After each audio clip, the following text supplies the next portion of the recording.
जी, BJP Congress double party system में आ रहा। बीच में हमने देखा कि typical local hyper local party जिसे कहते हैं, जोगी कांग्रेस जो है वो आई। गोंडवाना गणतंत्र पार्टी ने कोशिश की, सर्व आदिवासी समाज अपनी संभावनाएं तलाश रहा है, लेकिन यहाँ पब्लिक का मूड नहीं है। वो इधर रहते हैं या उधर रहते हैं, बीच में नहीं होते। आप कैसे उम्मीद कर रहे हैं सर? देखिए, मुझे लगता है कि मैं छत्तीसगढ़ के कोने कोने पिछले 1 साल में मैं 20,000 किलोमीटर चला हूं और बस्तर से लेकर मैं रामानुजगंज तक लोगों से बातचीत करी। लोगों का यह मानना है कि 15 साल के भारतीय जनता पार्टी के कुशासन से त्रस्त होकर कांग्रेस को मौका दिया था। अभी राधिका जी बिल्कुल ठीक कह रही थी कि वो जो विरासत छोड़ के गए, उस विरासत ने खूब ईमानदारी से आगे बढ़ाया है। चाहे भ्रष्टाचार की विरासत हो, चाहे यहाँ पे स्वास्थ्य की जो बदहाली है उसकी विरासत हो, चाहे शिक्षा की जो बदहाली है उसकी विरासत हो।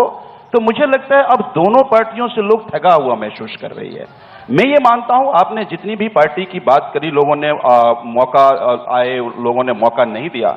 मुझे लगता है कि आम आदमी पार्टी का अपना एक टेस्टेड मॉडल ऑफ गवर्नेंस है और मुझे लगता है कि वो दिल्ली के मॉडल ऑफ गवर्नेंस को अब पंजाब के लोगों ने मुहर लगाई और उस तरह के मॉडल ऑफ गवर्नेंस की मांग हर जगह और छत्तीसगढ़ में भी है। अभी बस्तर में मैं पूरा कर लेता हूं। हाँ। अभी बस्तर में अरविंद केजरीवाल जी की रैली थी और देखिए लाखों की संख्या में लोग आए। सबने ये कहा कि हम एक मौका झाड़ू वालों को देना चाहते हैं, एक मौका हम अरविंद केजरीवाल को चाहते हैं, ताकि जो काम दिल्ली में हो रहा है, जो काम पंजाब में हो रहा है, वो काम छत्तीसगढ़ में भी हो। तो लोग अब बदलाव के लिए वोट करना चाहते हैं, लोग अपने फायदे के लिए वोट करना चाहते हैं, लोग अच्छी शिक्षा के नाम पे वोट करना चाहते हैं, लोग अच्छे स्वास्थ्य की सुविधा के नाम पर वोट करना चाहते हैं, लोग भ्रष्टाचार मुक्त व्यवस्था के नाम पे वोट करना चाहते हैं। ठीक है, आप बदलाव की बात कर रहे हैं संजीव जी, ये बदलाव किस कीमत पर?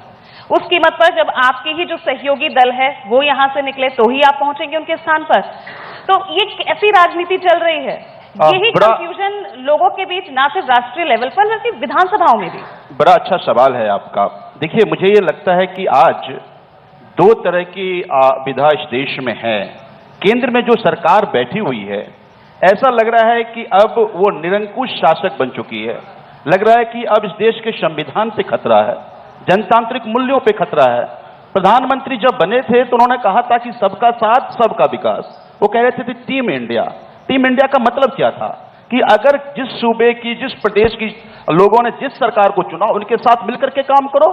पिछले 5 साल में देखिए, उन्होंने केवल एक काम किया कि अपोजिशन को खत्म कर दो, उनके खिलाफ आवाज उठे तो उसको खत्म कर दो। अगर सुप्रीम कोर्ट का संवैधानिक पीठ कोई फैसला देता है तो उस फैसले को इलीगल बिल के जरिए पलट दो, आप खरीद लो, आप डराओ। ईडी, सीबीआई अब इंडिपेंडेंट जांच एजेंसी नहीं रह गई, वो भारतीय जनता पार्टी का इकाई बन के रह चुकी है। आज ईडी आपका इलेक्शन मैनेजमेंट डिपार्टमेंट बन के रह चुकी है। तब मुझे लगता है कि अपोजिशन ही नहीं, इस देश की हर एक जनता की जिम्मेदारी है कि बात अगर संविधान की आ जाए, बात अगर जनतांत्रिक मूल्यों की आ जाए, तो सबको एकजुट हो जाना चाहिए। इसलिए कि जनतांत्रिक मूल्य हो या संविधान, बहुत सारे सेक्रीफाइस के बाद मिला है। और मुझे लगता है इससे बड़ी खुशी और हो क्या सकती है कि हमारी तमाम असहमति के बावजूद सहमति इसलिए हो रही है कि बात संविधान की है, बात जनतंत्र की, हम इकट्ठा हैं। लेकिन इसका कतई ये मतलब नहीं है कि फिर हम छत्तीसगढ़ के लोगों के जो वादे किए उस वादों से मुकर जाएं तो हम चुप हो जाएं। इसका कतई ये मतलब नहीं है कि आप सीजीपीएससी आपने देखा कि एक ही उनके चेयरमैन के परिवार के सभी बच्चों को नौकरी मिल गई। आप देखिए, राज्यपाल के दोनों पार्टी ईमानदारी से हुई, राज्यपाल के जो सचिव थे उनके परिवार के बच्चों को मिल गई। बच्चे धरना दे रहे थे, बच्चे हल्ला कर रहे थे, उन पे लाठियां पड़ रही थी। ये कैसी शासन व्यवस्था है? आपने कहा था कि संविदा कर्मचारी को हम पक्का करेंगे, आज जो संविदा कर्मचारी धरने पर हैं, स्वास्थ्य 5,000 स्वास्थ्यकर्मी को आपने एक झटके में निकाल दिया।